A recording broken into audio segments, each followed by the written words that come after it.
Hello दोस्तों, स्वागत आप सभी का आपके अपने चैनल प्रिपरेशन अड्डा के अंदर। तो कैसे हैं आप लोग? उम्मीद करता हूं बहुत अच्छे हैं और तैयारी कर रहे होंगे। बहुत टाइम के बाद बहुत रिक्वेस्ट किया बहुत सारे बच्चों ने, और बहुत टाइम के बाद एक बार फिर से प्रिपरेशन अड्डा अपने ऑनलाइन प्लेटफॉर्म पर पूरी तरह से आ चुका है। इंटरेक्टिव फ्लैट पैनल की मैंने आपसे बात की थी कि हम ऑनलाइन पढ़ाएंगे पैनल पर, और वो वक्त अब आ चुका है। फ्री ऑफ कॉस्ट पूरी गवर्नमेंट एग्जाम्स की तैयारी कराई जाएंगी, चाहे वो कोई सा भी एग्ज़ाम हो। टॉप फैकल्टीज़ हमने सिलेक्ट कर ली हैं जो अपनी वीडियोज़ आप तक पहुँचाएंगी बहुत सिंपल वे में। तो आपने मुझसे रिक्वेस्ट किया कि मुझे ल्यूसेंट पढ़ाइएगा, ल्यूसेंट जनरल साइंस के एमसीक्यू सॉल्व कराइएगा, फिजिक्स केमिस्ट्री एंड बायोलॉजी के। तो वक्त आ गया है, चलिए शुरू करते हैं फिजिक्स से। चैप्टर नंबर 1, लेक्चर नंबर 1 है। चैनल को देखने से पहले, वीडियो को विजिट करने से पहले, बाकी आप चैनल को सब्सक्राइब जरूर कीजिएगा, सपोर्ट चाहिए आप लोगों का। चलिए शुरू करते हैं अपना फिर से वही अंदाज पुराना वाला स्टडी का। चलिए कलर चेंज करते हैं पहले इसका।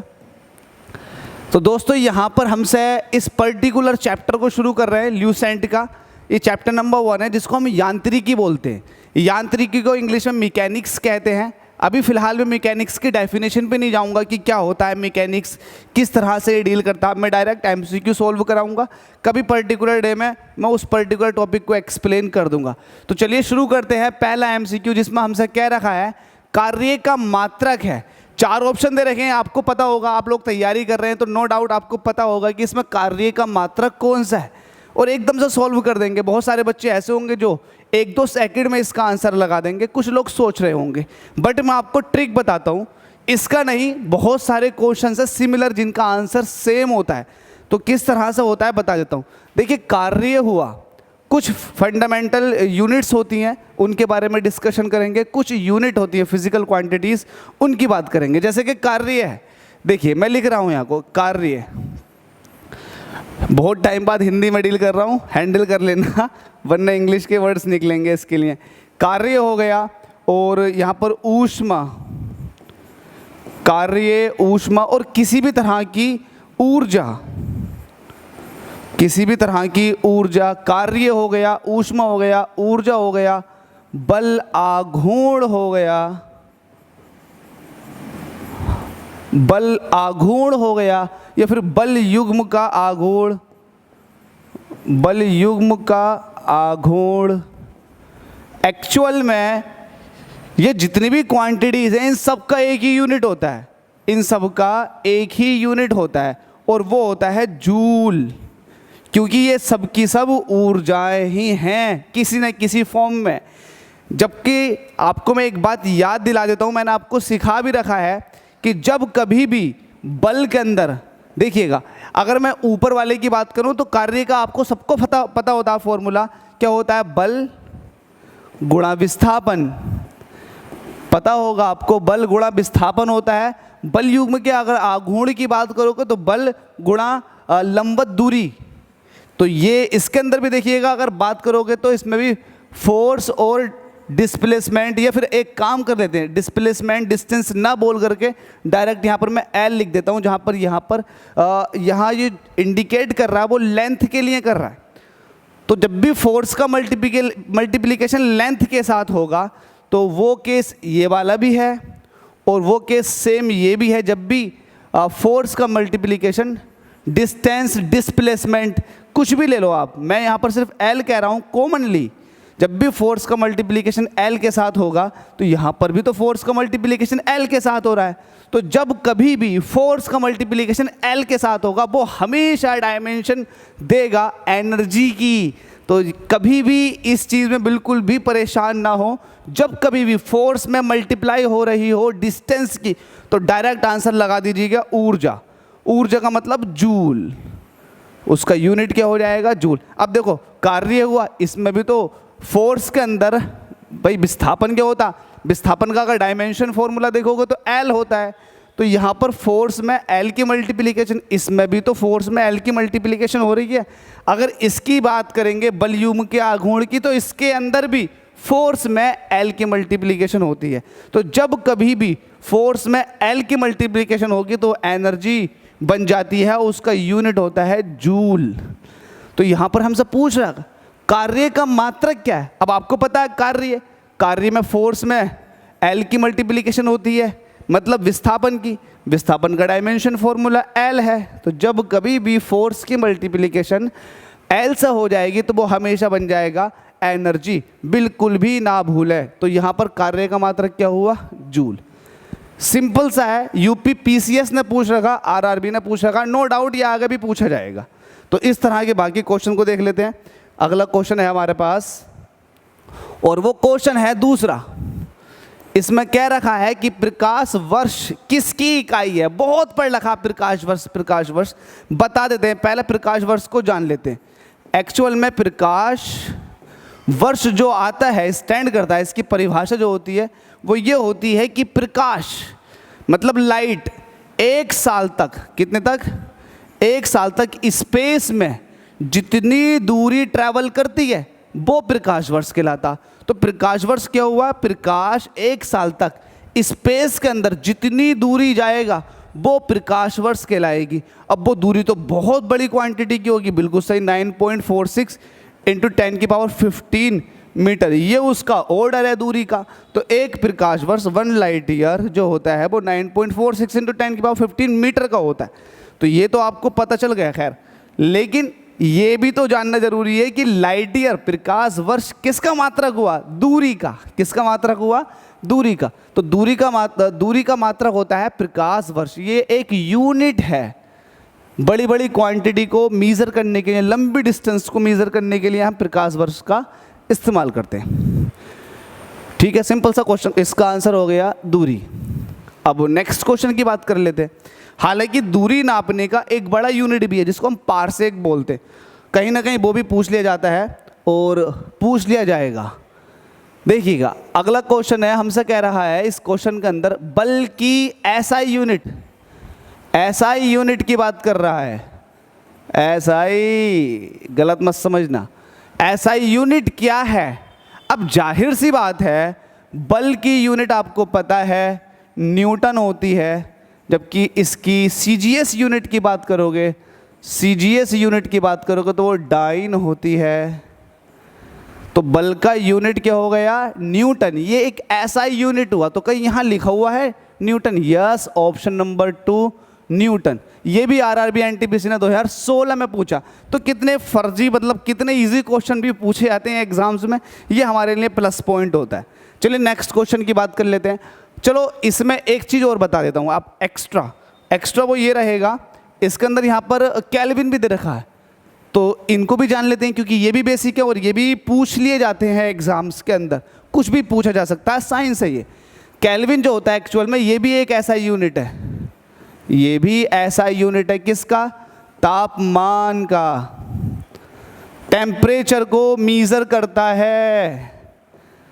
टेम्परेचर को किस में मीज़र किया जाता है? केल्विन के अंदर। ये इसको लिया गया है, फंडामेंटल क्वांटिटी के अंदर केल्विन को लिया गया है। समझ में आ रही है आपको बात? केल्विन किसका यूनिट है? टेम्परेचर को मीज़र करने का। ये पैस्कल लिखा हुआ है जबकि पास्कल होता है। ये प्रेशर को मीज़र करता है, दाब को मीज़र करता है पास्कल। और बोल्ट आपको अच्छे से पता होना चाहिए, बोल्ट किसका यूनिट है? विभवांतर, जिसको हम पोटेंशियल डिफरेंस भी कहते हैं। विभवांतर का यूनिट जो आता है वो आता है गाइस बोल्ट। उम्मीद करता हूँ ये क्वेश्चन आपको समझ आ गया होगा। विभवांतर कह दो या फिर विभव कह दो। नेक्स्ट क्वेश्चन की बात कर लेते हैं जिसमें हमसे कह रखा है, देखिएगा इस तरह के क्वेश्चन जिसमें आपको सुमेल करने के लिए दे, तो मुझे लगता नहीं कि ये 5 सेकंड से फालतू का क्वेश्चन होगा, क्योंकि ऐसे क्वेश्चन एकदम आंसर देकर चले जाते हैं। बहुत ईजी क्वेश्चन होते हैं और बहुत ईजी तरीके से मैं आपको बता दूंगा बाय यूजिंग एलिमिनेशन मेथड। आप जो गलत उत्तर है उनको काटो जल्दी से। देख लेते हैं, अब मैं ले लेता हूँ, देखिएगा भाई, ये तो बिल्कुल नहीं दिख रहा यार, ये ले लेते हैं। चलो बढ़िया बढ़िया बढ़िया। अब हमसे सबसे पहले कह रहा है कि सूची 1 का सूची 2 के साथ मेल करो और इसमें से कोई एक आंसर सही लगाओ, क्योंकि हमसे सही की बात करवा रहा है, सही उत्तर की बात कर रहा है कि सही उत्तर प्राप्त को टिक करना है। अब देखिएगा इस तरह का क्वेश्चन का आंसर कैसे लगाएं, बड़े आसान तरीके से।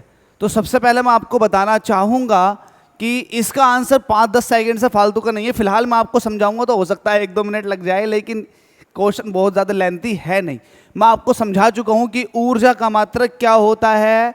ऊर्जा का मात्रक होता है जूल, अभी पीछे समझाया था मैंने। तो जूल देखो कहाँ पर है, तो जूल है यहाँ पर, तो इसका मतलब डी का जो आंसर हो गया वो हो गया 4। अब देखो डी का आंसर 4 किस किस में है, डी का आंसर 4 जो है वो एक तो ए में है और एक सी में है, और बी और डी में नहीं है। तो इसका मतलब बी और डी वाले जो हो गए वो क्या हो गए आंसर्स, ये गलत है, ये क्या हो गए, ऑप्शन गलत हो गए। तो इसका मतलब 50% चांस है आपके, या तो ये वाला आंसर ठीक होगा या ये वाला आंसर ठीक होगा, ए और सी में से कोई एक आंसर। अब किसी दूसरे पे भी जांच कर लेते हैं। दाब का यूनिट भी बताया था मैंने अभी कुछ देर पहले, पास्कल होता है, तो ये भी आसानी हो गई हमारे लिए। दाब का यूनिट पास्कल सामने दे रखा है, इसका मतलब सी का आंसर क्या होगा 3। तो सी का आंसर 3 यहाँ पर है और 3 यहाँ पर है, तो दोनों सही आंसर पे मैच कर गया। अब देखिएगा जो हमारा बी वाला है, बी वाला वो हमें आंसर देकर जाएगा, क्योंकि यहाँ पर एक 1 है और यहाँ पर है 2।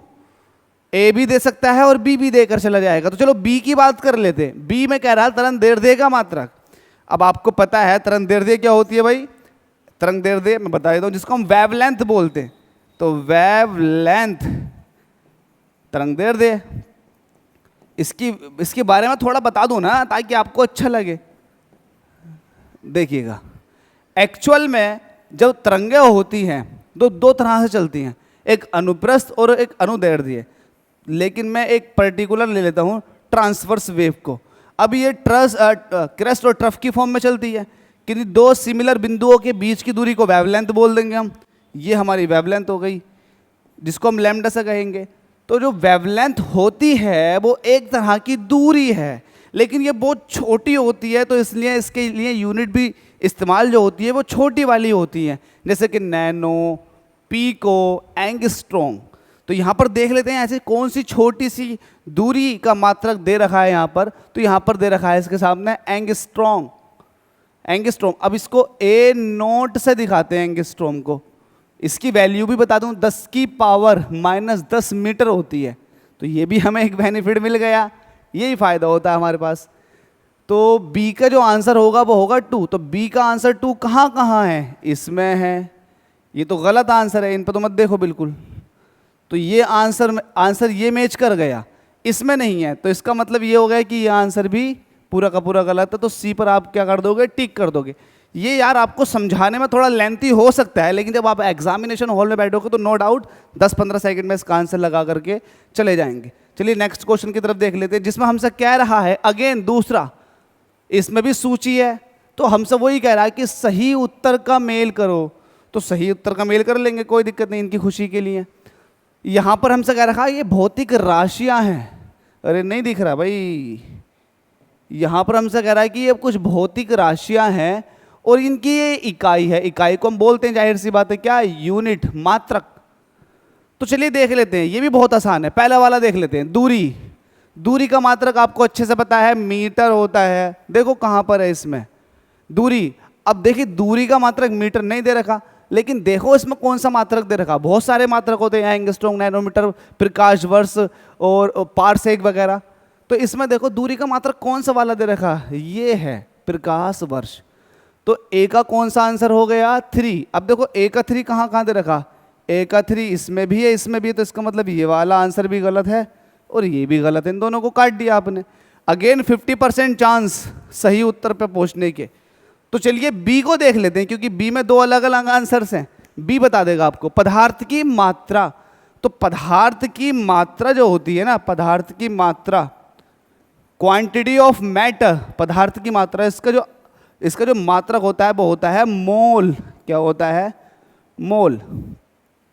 मोल होता है, ये एक फंडामेंटल यूनिट है दोस्तों। फंडामेंटल यूनिट का मतलब क्या है आपको पता है ना। फंडामेंटल यूनिट कितनी होती हैं, 7 होती है। एम के, एस ए के ए, जिसमें metre, kilogram, second, ampere, kelvin, candela और अमाउंट का मतलब हो गया मोल। अमाउंट ऑफ मैटर जिसको हम कहते हैं मोल। तो मोल भी एक फंडामेंटल है। तो इसका दूसरे का आंसर हो जाएगा पहला। तो दूसरे का आंसर पहला, मतलब बी का जो आंसर है पहला वो तो ये रहा। बी का जो आंसर है फर्स्ट वो तो इसी में ही है ना, और ये तो वैसे भी कट चुके हैं, तो अब ये भी कट जाएगा, तो आंसर क्या हो जाएगा इसका फर्स्ट। फिर वही बात कहूँगा, बिल्कुल मत घबराइएगा, यहाँ पर हम सीख रहे हैं, प्रैक्टिस कर रहे हैं, 1000 बार गलत करेंगे, 10 की जगह 15 मिनट ले लेंगे, लेकिन यहाँ पर सीखेंगे। उसके बाद क्या करना है वो आपको पता है। एग्जामिनेशन हॉल में आपका चलना चाहिए, खोपड़ी वहाँ पर चलनी चाहिए, वहाँ पर बंद हो गई ना तो बत्ती गुल हो गई, फिर समझ लो। चलिएगा क्वेश्चन नंबर 6 की तरफ चल लेते हैं। इसमें हमसे कह रहा अगेन सूची 1 का सूची 2 के साथ सुमेलित कीजिए। ठीक है, यहाँ पर भौतिक राशियाँ हैं, यहाँ पर उनकी यूनिट है। फिर से बात कर लेते हैं, ऐसा पकड़ते हैं जिसका आपको पता है, जैसे कि बल का मात्रक आपको पता है न्यूटन होता है, तो न्यूटन तो भैया यहाँ है, तो बी का जो आंसर हो गया वो तीसरा हो गया, बी का जो आंसर है वो तीसरा है। अब तीसरे के 2 हैं, तीसरे के भी क्या है ऑप्शन 2 है, तो इसका मतलब जो बचे हुए हैं वो गलत हैं, तो ये भी गलत हो गया और ये भी इसका गलत हो गया। अब किसी दूसरे की बात कर लेते हैं, त्वरण की बात कर लेते हैं, त्वरण जो कि एक सदिश राशि है, त्वरण की बात कर लेते हैं। त्वरण क्या लिखा गया ये समझ में नहीं आ रहा मेरे भी। त्वरण, ओहो, एक्सिलरेशन, इसका होता है change in velocity v minus you, ऐसा कर लेते हैं ना, v minus you upon T. वेग परिवर्तन की दर को त्वरण कहते हैं। ये होता है मीटर पर सेकंड, और नीचे भी सेकंड तो हो जाएगा मीटर पर सेकंड स्क्वायर। देखो कहां पर है मीटर पर सेकंड स्क्वायर, मीटर प्रति सेकंड स्क्वायर, ये रहा। तो पहले का जो आंसर पहुंचा वो पहुंचा चौथा, पहले का चौथा तो यहां दे रखा है, तो इसका मतलब आंसर भी ये ही ठीक होगा। हालांकि हम डायरेक्ट भी कर सकते थे, अगर हम उसे ही पिक कर लेते ना त्वरण को, तब भी हमारा आंसर बिल्कुल ठीक हो जाता। उस ऑप्शन को पिक करने की कोशिश करना जिसके अंदर सब अलग अलग दे रखे हों, पहला दूसरा तीसरा चौथा, क्योंकि इसमें से एक ही आंसर ठीक हो सकता है। लेकिन यहाँ मैं सिखा रहा हूँ तो इसलिए मैं आपको अलग अलग अप्रोचेस बताऊंगा ही बताऊंगा। चलिए नेक्स्ट क्वेश्चन की बात कर लेते हैं, बड़े हलवा क्वेश्चन है यार। इसमें हमसे कह रखा है कि एक खगोलीय इकाई संबंधित है। खगोलीय, इतना खतरनाक नाम है कि मैं भी डर गया, खगोलीय। अब देखिए खगोलीय इकाई का मतलब ये हुआ कि एस्ट्रोनॉमिकल यूनिट। आपको थोड़ा डायग्राम दिखा देता हूँ किस तरह की दिखती है ये एस्ट्रोनॉमिकल यूनिट। ये है एक्चुअल में क्या है, ये हमारे सूरज है जो बहुत ही ज़्यादा गर्म है, और ये हमारी पृथ्वी है, और कहीं ना कहीं चंद्रमा भी यहीं आसपास रिवॉल्व करता रहता है इसके चारों तरफ। तो होता क्या है, अगर आपने केपलर के नियम पढ़े होंगे तो उसमें आपने देखा होगा सूरज को किसी एक फोकस पर रख देते हैं, और पृथ्वी जो है वो पर्टिकुलर इस एक्सिस पर घूमती है। पूरी तरह से सर्कुलर मोशन नहीं है हमारी अर्थ की सूरज के चारों तरफ, एक इलिप्टिकल पाथ पर वो घूमती है। तो जाहिर सी बात है ये डिस्टेंस कुछ अलग हो गई, ये डिस्टेंस कुछ अलग हो गई। तो हमने क्या किया, एक एवरेज डिस्टेंस ली, पृथ्वी और सूरज के बीच की एक एवरेज डिस्टेंस ली, उसी को ही कहा गया है खगोलीय इकाई, एस्ट्रोनॉमिकल यूनिट। क्या कहा गया है, एस्ट्रोनॉमिकल यूनिट, जिसको आपने रट रखा है। कितना कर रखा आपने, 15,000 करोड़ किलोमीटर, कहते हो ना 15,000 करोड़ किलोमीटर। वो जो आप बोलते हो ना वैल्यू, ये एक एवरेज वैल्यू बोलते हो, जिसको हम 150 मिलियन किलोमीटर भी कहते हैं। तो ये एक एवरेज डिस्टेंस है अर्थ और सन के बीच की, जिसको हम कहते हैं एस्ट्रोनॉमिकल यूनिट। समझ में आनी चाहिए 3D में, इसलिए मैंने आपके लिए डायग्राम ये लिया। बाकी इसके क्वेश्चन नहीं होंगे जो ऐसा मिले और पृथ्वी और सूर्य के बीच की, सूर्य एवं पृथ्वी के बीच की दूरी से है, बिल्कुल सही है भाई। नेक्स्ट क्वेश्चन की तरफ चल लेते हैं। नेक्स्ट क्वेश्चन में हमसे कह रहा है पारसेक। ओहो, पारसेक देखो आ गया। मैंने आपको बताया था कि प्रकाश वर्ष हुआ, पारसेक हुआ, ये सभी दूरी के मात्रक है, दूरी के मात्रक। इनकी वैल्यू भी होती है, अगर आप पारसेक की वैल्यू देखोगे तो पारसेक की वैल्यू भी देखने के लिए मिल जाएगी। एक पारसेक बराबर होता 3.14 लाइट ईयर के, प्रकाश वर्ष के। ठीक है भाई, ये वैल्यू भी याद कर लेना, और एक लाइट ईयर की वैल्यू आपको बता चुका हूँ पहले वाले ही ऑप्शन के अंदर। चलिए नेक्स्ट क्वेश्चन की तरफ चलते हैं। जो चीज़ आसान है उसमें टाइम क्यों लगाना।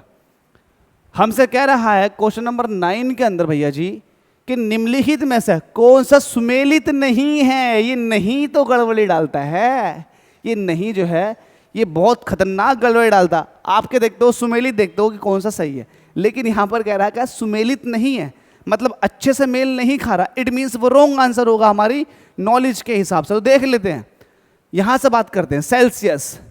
अगर सेल्सियस की बात करोगे तो टेम्परेचर को नापने की एक यूनिट है सेल्सियस, तो ये तापमान को नापता है। किसको नापता है? जरा इसके आगे देख लें क्या लिखा हुआ, ऊष्मा की इकाई। भाई ऊष्मा की इकाई तो जूल होती है, तो जूल का संबंध तापमान से तो नहीं हुआ ना। बात समझ रहे हैं ना? जूल जूल जो है ये ऊर्जा को नापती है, जबकि सेल्सियस जो है वो तापमान को नापता है। तो यही हमारे हिसाब से, नॉलेज के हिसाब से ये जो है यही तो एक अच्छे से सुमेलित नहीं है। तो आंसर इसका यही हुआ। वरना समुद्री मील की अगर बात करोगे तो ये नौ संचालन में दूरी की इकाई है, बिल्कुल समुद्री मील में बोलते हैं वो लोग। अश्व शक्ति ये पावर की इकाई है, आपको पता ही होगा। अश्व शक्ति, अश्व शक्ति, अश्व बोलते हैं ना किसको? घोड़े को। घोड़े की शक्ति पता है ना आपको कितनी होती है? तो एक अश्व शक्ति जिसको 1 HP हॉर्स पावर, ये 746, इसकी वैल्यू इसलिए लिख रहा हूँ क्योंकि ये पूछ ली जाती है। 746 वाट के बराबर होती है। कितने? 746 वाट। अगर आपके घर में 1 HP की मोटर लग रही है, इसका मतलब उसका वॉटेज कितना है? 746। ये सब चीज़। डेसिबल, ओ इसको तो बिल्कुल नहीं भूलना। डेसिबल जो होता है ध्वनि की तीव्रता को नापता है। डेसिबल, जिसको हम डीबी की फॉर्म में दिखाते हैं, डीबी। डीबी होता नहीं होता है डीबी, तो डेसिबल होता है। तो डेसिबल जो है एक्चुअल में ध्वनि की तीव्रता, किसकी ध्वनि कितनी तीव्र है उसको नापते हैं हम डेसिबल में। ये क्वेश्चन भी पूछा जाएगा अगले एमसीक्यू, शायद मैं देखा है उसमें कहीं ना कहीं ये चीज़ पाई जाएगी। तो इसको भी ना भूलें बिल्कुल भी, आप ध्यान में रख के चलना। अगले क्वेश्चन की तरफ चल लेते हैं, जिसमें हमसे कह रहा है ल्यूमेन। ओहो गाइज, इस टाइप के ऊपर भी बहुत सारे क्वेश्चंस हैं, मतलब ये रोशनी से रिलेटेड है। ल्यूमिनस जानते हैं ना, आपकी कोई भी चीज़ कितनी ज़्यादा चमकती है, कितनी रोशनी देखती है, वो ल्यूमेन डिसाइड करता। ल्यूमेन एक्चुअल में यूनिट जो होती है वो ये बताती है कि कोई भी प्रकाश स्रोत कितने अच्छे से रोशनी एमिट कर रहा है, कितने अच्छे से रोशनी अपने अंदर से दे रहा है। तो चलिए बात कर लेते हैं। हमसे कह रहा है ल्यूमेन किसका मात्रक है? तो ल्यूमेन जो होता है एक्चुअल में ये जो मात्रक होता है वो होता है ज्योति फ्लक्स का। किसका होता है? ज्योति फ्लक्स का। और आपने कैंडेला के नाम भी सुना होगा। कैंडेला, इसका नाम भी आपने सुना होगा। कैंडेला जो मात्रक है वो है ज्योति, ज्योति, ज्योति तीव्रता का। किसका? ज्योति तीव्रता का मात्रक क्या कहलाएगा? कैंडेला। जबकि ज्योति फ्लक्स का मात्रक ल्यूमेन है। एक्चुअल में अगर इसको देखोगे तो ऐसा लगेगा कि यार ल्यूमेन ज्योति, ओ ल्यूमेन ज्योति। तो कहीं ना कहीं आपको याद रखना है कि ज्योति तीव्रता का मात्रक कैंडेला और ल्यूमेन जो है वो ज्योति फ्लक्स का है। किसका है? ज्योति फ्लक्स का, जिसको हम फाई बोलते हैं। क्या बोलते हैं इसको हम? फाई। याद रखनी है चीज़ें। अंडरस्टैंडिंग के तौर पे इसके पूरे कॉन्सेप्ट हैं, बहुत बहुत बड़े न्यूमेरिकल्स हैं, फॉर्मूलाज हैं, वहाँ से आपको पता चल जाएगा। ये तो आपको रट ही जाएंगी चीज़ें प्रैक्टिस करते करते। आरआरबी ने क्वेश्चन पूछ लिया और नो डाउट आगे भी पूछे जाएंगे। ठीक है भाई, नेक्स्ट क्वेश्चन की बात कर लेते हैं। अगर बात करें नेक्स्ट क्वेश्चन की, अच्छा वाट का रिलेशन देख लेते हैं कि यार ये जो एनर्जी होती है, रोशनी जो होती है, रोशनी कुछ ना कुछ वाट से ही निकलती है। जैसे मान लेते हैं 100 वाट का बल्ब, तो इसका कितना ल्यूमेन होगा? ल्यूमेन का मतलब कितनी रोशनी देगा। तो इसका कन्वर्जन देख लेते हैं। एक वाट जो होता है ना एक्चुअल में ये 450 ल्यूमेन का होता। ल्यूमेन, अगर आपके पास 1 वाट का बल्ब है तो 450 ल्यूमेन की रोशनी निकालेगा अपने अंदर से। नेक्स्ट क्वेश्चन की बात कर लेते हैं। नेक्स्ट क्वेश्चन में हमसे कह रखा है, क्या कह रहा है हमसे? आजा आजा आजा आजा, कहाँ गया? यस, ये आ गया। क्वेश्चन नंबर 11 हमसे कह रहा है भौतिक मात्रा ज्योति। अब ये सिर्फ ज्योति है, ये सिर्फ क्या है? एक ज्योति है। अब ज्योति, ज्योति तीव्रता, ज्योति फ्लक्स तीनों अलग अलग हैं। तो ज्योति है ये क्या है? ये ज्योति है। इसका जो मात्रक होता है वो डायरेक्ट आपको याद करना लक्स होता है। ये मैं उस लक्स की बात नहीं कर रहा हूँ कि जो लगाया त्वचा से खुशबू आने लगी, उस साबुन की बात नहीं कर रहा हूँ। ये एक यूनिट है, लक्स किसका यूनिट है? ज्योति का। तो ऐसे ही आपको अगला क्वेश्चन पिक करना। इजी था, इतना टाइम नहीं लगा रहा मैं इस पर। नेक्स्ट क्वेश्चन की बात कर लेते हैं। पास्कल, नो डाउट आपको रटा चुका हूं भाई, दाब का यूनिट, दाब का यूनिट। और दाब आपको पता है क्या होता है? न्यूटन। क्या होता है? न्यूटन प्रति मीटर स्क्वायर। दाब क्या होता है? न्यूटन प्रति मीटर स्क्वायर, जिसको हम क्या बोलते हैं? पास्कल। पास्कल साइंटिस्ट का नाम था। पास्कल किसका नाम था? साइंटिस्ट का, जिन्होंने दाब के बारे में बताया। दाब का यूनिट क्या हो गया? पास्कल। फ्लूइड मैकेनिक्स के अंदर जाकर के इसको डिटेल में पढ़ लेंगे कभी वक्त मिला तो। नेक्स्ट क्वेश्चन की बात करते हैं। क्वेश्चन है, ओ रुक जा, रुक गई। क्वेश्चन नंबर 13 हमसे कह रहा है कैंडेला मात्रक है। तो रटा चुका हूं यार अभी कुछ देर पहले। कैंडेला कैंडेला कैंडेला, ज्योति तीव्रता का। कहाँ छुपी है ज्योति तीव्रता? ये आरआरबी ने 2004 में पूछ लिया, रिपीट मार देगी तो आप रोकोगे नहीं उसे। ठीक है, कैंडेला आपको पता लग गया। एक्चुअल में ये एक फंडामेंटल यूनिट है, फंडामेंटल यूनिट, जिसको बोलते हैं मूल मात्रक। और आपको पता है मूल मात्रक कितने हैं? 7 हैं। ये भी पूछ लिया गया, मूल मात्रक कितने कितने हैं? 7। कौन कौन से बताए थे? M K S A K A। मसक्का क्या हो जाएगा? ये मसक्का। कैसे भी याद रखें, आपको याद हो जाना चाहिए। M जो आता है यहाँ पर मीटर के लिए आता है, K जो आता है यहाँ पर किलोग्राम के लिए आता है, सेकंड के लिए आता है, ये एम्पियर के लिए आता है, और ये केल्विन के लिए आता है। पता है ना केल्विन क्या होता है? टेम्परेचर को मीजर करने की फंडामेंट। ये कैंडेला, CD लिखते हैं हम इसको, कैंडेला के लिए आता है। और ये अमाउंट ऑफ मैटर, जिसको हम कहते हैं मोल, उसके लिए आता है। तो ये आपको पता चल जाना चाहिए। M के ऐसे KKA, ये 7 फंडामेंटल यूनिट्स है। अब देखिएगा फंडामेंटल यूनिट्स के बारे में 2 मिनट का डिस्कशन। फंडामेंटल यूनिट्स वो होती हैं जो अपने आप में ही यूज होती हैं किसी पर्टिकुलर फिजिकल क्वांटिटी को मीजर करने के लिए। वो पर्टिकुलर फिजिकल क्वांटिटी, जैसे कि मैं आपको कह रहा हूं कि समय को नापो, तो समय को आपको किलोग्राम में थोड़ी ना नापोगे, उसके अंदर वजन थोड़ी ना है। तो वजन नापने की कोई अलग, समय नापने की कोई अलग। तो ऐसे ही जब अलग अलग क्वांटिटीज को देखा गया, जैसे कि लेंथ को मीजर करने के लिए मीटर का इस्तेमाल होगा, ना कि किलोग्राम का। तो ऐसे 7 फंडामेंटल क्वांटिटीज बैठी, वो है आपके सामने ये। अब इसमें से कुछ भी पूछ लेता, जैसे कि कैंडेला पूछ लिया, तो पता है कैंडेला किसका? ज्योति तीव्रता का। निकल गया आगे को, हम भी निकल गए आगे को। अगला क्वेश्चन, ऊर्जा की ऐसा इकाई है, ऊर्जा, चिल्ला चुका हूं सुबह से, ऊर्जा ऊर्जा ऊर्जा, जूल जूल जूल। पता लग गया आपको जूल? पता लग गया ना आपको जूल? ऊर्जा कोई सी भी हो गाइस, उसका आंसर जो होगा वो जूल ही होगा। आरआरबी ने पूछ लिया 2004 में, एसएससी ने 2019 में उठा लिया आरआरबी के क्वेश्चन को। हो सकता है आईएएस वाले भी उठा लें इस क्वेश्चन को। अगला नहीं उठाएंगे, इतना हल्का क्वेश्चन नहीं उठाएंगे। लास्ट क्वेश्चन है इस पर्टिकुलर वीडियो का, देख लेते हैं हमसे क्या कह रहा है। चुंबकीय क्षेत्र, पहले बात कर लें इसके ऊपर कि क्या होता है चुंबकीय क्षेत्र। ठीक है ठीक है, आपने चुंबक तो देखी होगी, ये है चुंबक, ये इसका नॉर्थ एंड बना लो और ये इसका साउथ। तमीज़ के साथ बनाओ यार, चुंबक फील होनी चाहिए। ठीक है भाई, ये चुंबक के सेक्शन काट दिए, ऐसा कटा हुआ नहीं होगा, बना दिया मैंने वैसे ही। ये नॉर्थ, उत्तरी सिरा, उत्तरी, यार हिंदी थोड़ी कमज़ोर है भाई, संभाल लेना। साउथ, ये दक्षिणी, दक्षिणी क्या लिख दिया मैंने, ये दक्षिणी। तो क्या होता है, नॉर्थ से एक इमेजनरी मैग्नेटिक फील्ड लाइंस निकलती हैं, साउथ पर जाकर मिल जाती हैं। नॉर्थ से निकलता है साउथ पर जाकर, तो ये मैग्नेट के चारों तरफ एक फील्ड होता है। क्या होता है भाई? ये मैग्नेट के चारों तरफ, चुंबक के चारों तरफ एक फील्ड होता है। ये गोलाकार सर्कुलर रिंग्स की फॉर्म में होता है, जो कभी भी एक दूसरे को कट नहीं करती हैं, दूर दूर रहती है। तो चुंबक के चारों तरफ वह क्षेत्र, क्या बोल दिया मैंने?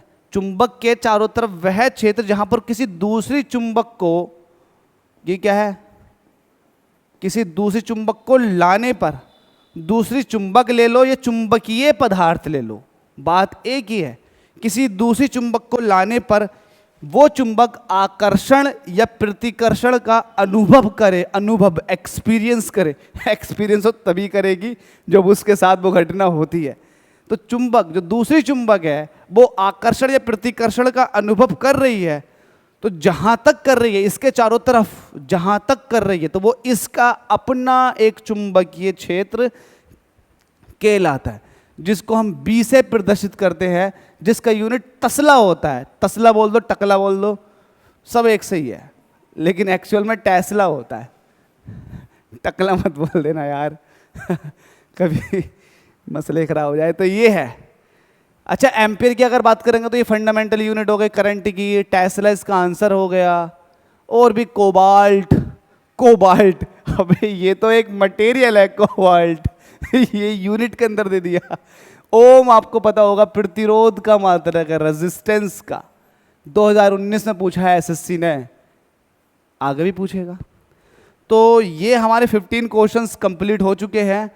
वीडियो आपने देख ली, चीज़ें आपने समझ ली, तो यार मैं आपके लिए, अगर आपने लास्ट तक देखी है तो मैं आपके लिए एक छोटा सा थैंक्स बोल सकता हूँ, या फिर थैंक यू सो मच हमारे साथ बने रहने के लिए। और इस वीडियो को कंप्लीट देखने के लिए आपका बहुत बहुत शुक्रिया। आपका सपोर्ट चाहिए हमें।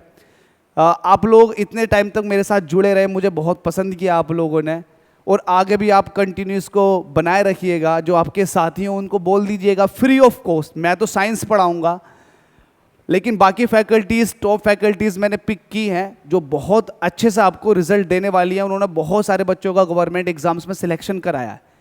गाइज, बस आपसे मजाक अपनी जगह होती है, लेकिन बस आपसे एक छोटी सी रिक्वेस्ट ये है कि चैनल को सब्सक्राइब जरूर करते, वीडियो जितनी हो सके उतनी शेयर जरूर करना। मैं इस तरह से पूरी ल्यूसेंट की फिजिक्स कंप्लीट करा दूंगा एमसीक्यू। अगर आप मेरे साथ बने रहते हैं तो कभी भी आपको किसी भी गवर्नमेंट एग्जाम में साइंस में नहीं आने दूंगा किसी भी तरह की दिक्कत। ये मेरा वादा है आपसे। तो आप लोग बिल्कुल बने रहिएगा हमारे साथ। वीडियो देखने के लिए एक बार फिर से आपका बहुत बहुत शुक्रिया।